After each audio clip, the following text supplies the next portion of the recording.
Assalamualaikum warahmatullahi wabarakatuh. Kami dari kelompok 10 akan mempresentasikan hasil diskusi kami, yaitu kata berafiks dan kata serapan. Adapun dosen pengampu pada mata kuliah Arab Melayu, yakni Profesor Dr. Haja Hasna Faiza M.Hum. Adapun pemateri kelompok 10 yaitu Christine Karunia, Salsabila Ramadhani, Rita Khairani, dan saya Iklim Wulandari. Selamat menyaksikan. Baik, di sini kita akan membahas terlebih dahulu apa sih kata berafiks. Jadi, kata berafiks ini merupakan bentuk kata yang dihasilkan melalui proses afiksasi, yakni penambahan imbuhan pada bentuk kata dasar. Imbuhan ini dapat berupa prefiks yaitu awalan, sufiks yaitu akhiran, infiks yaitu sisipan, dan konfiks yaitu gabungan awalan dan akhiran yang digunakan secara bersamaan. Nah, contoh kata berafiks misalnya pada kata terjawab. Dengan kata dasar jawab ditambah imbuhan ter menjadi terjawab. Contoh yang kedua pada kata dihitung. Diambil dari kata hitung lalu ditambah imbuhan di menjadi dihitung. Nah, sekarang kita akan membahas mengenai prefiks. Prefiks adalah imbuhan yang diletakkan di awal kata dasar untuk membentuk kata baru atau mengubah maknanya, atau dalam bahasa Indonesia disebut awalan. Nah, contoh prefiks ber, per, ter, di merupakan prefiks yang tidak mengubah bentuk dasarnya.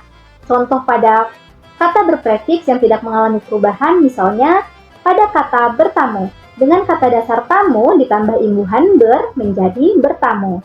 Nah, yang kedua, pada prefiks men dan pen mengalami perubahan ejaan jika melekat pada kata suku yang tertutup yang huruf pertamanya vokal. Contohnya, pada kata intai ditambahi imbuhan men menjadi mengintai. Nah, yang kedua, pada kata undang ditambah imbuhan men menjadi mengundang. Nah, sekian materi saya, dilanjutkan oleh rekan saya. Nah, selanjutnya adalah kata berinfik. Infik ataupun sisipan merupakan imbuhan yang diselipkan di tengah kata dasar, bukan di awal seperti prefik ataupun di akhir seperti sufik. Fungsinya adalah untuk membentuk kata kerja maupun kata benda baru. Nah, adapun contoh dari infik ataupun sisipan yang akan kami jelaskan yaitu ada sisipan L, M, R, dan in.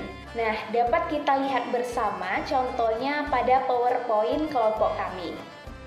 Lanjut ada kata bersufik. Sufik atau akhiran merupakan imbuhan yang diletakkan di akhir kata dasar. Nah, fungsinya adalah untuk membentuk kata kerja maupun kata benda baru. Adapun contoh dari sufik atau akhiran yang akan kami jelaskan yaitu ada akhiran an dan kan. Dapat kita lihat contohnya bersama pada PowerPoint kelompok kami. Selanjutnya adalah kata berkonfiks. Konfiks adalah imbuhan yang berupa gabungan awalan atau prefiks dan akhiran atau sufiks yang dipasang sekaligus pada kata dasar. Fungsinya biasanya untuk membentuk kata kerja atau kata benda baru yang lebih spesifik. Dalam bahasa Indonesia, contoh konfiks yaitu kean, peran, dan beran. Untuk penerapannya sendiri, bisa dilihat pada PowerPoint yang telah tersedia pada layar. Kata serapan, kata-kata yang telah terserap dari bahasa Arab biasanya ditulis dengan ejaan Arab. A. Nama 5 waktu sembahyang, Isya, Asar. B. Nama-nama hari, Ahad. C. Nama-nama bulan, Muharram, Rajab, Asyura. D. Kata-kata lain dari bahasa Arab yang banyak dipakai dan terserap ke dalam bahasa Indonesia, misalnya abdi, akhir, adil, dan amal. Sekian materi kami kata berprefiks dan kata serapan dalam Arab Melayu. Jika ada kesalahan, kami mohon maaf. Wassalamualaikum warahmatullahi wabarakatuh.